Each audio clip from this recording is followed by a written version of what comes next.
Meanwhile, the head of Libya's internationally recognized government has now said that the country may face a financial crisis this year because of a blockade of oil terminals and fields by rival General Khalifa Haftar. Certainly, the shutting down of oil, which is one of the main sources of revenue for the Libyans, will lead to a crisis on many levels. There will be a shortage in the budget. This shortage will take its toll on the salaries and fuel subsidies.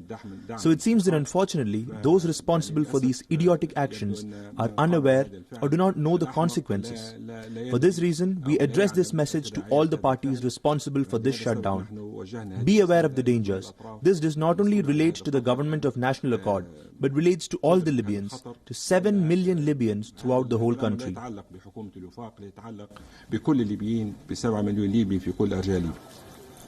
Libya's oil output has fallen sharply since January 18th when the blockade started. Oil is, of course, the main source of national income for the North African nation. With the closure of the eastern Libyan oil ports, Haftar's move has cut Libya's crude output by half. Before the blockade, Libya was producing nearly about 1.2 million barrels per day. The crude output has dropped to almost about 160,000 barrels per day, according to state-run National Oil Corporation.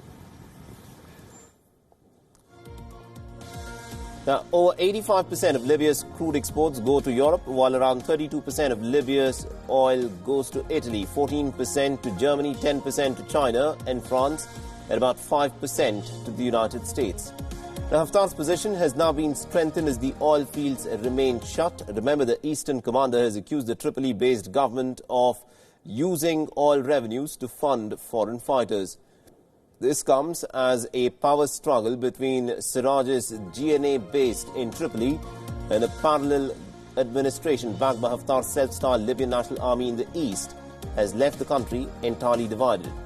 Both the forces have been fighting since April to gain control of the capital. Fighting has continued despite calls for a truce by both Russia and Turkey and an international peace summit that was aimed at brokering peace.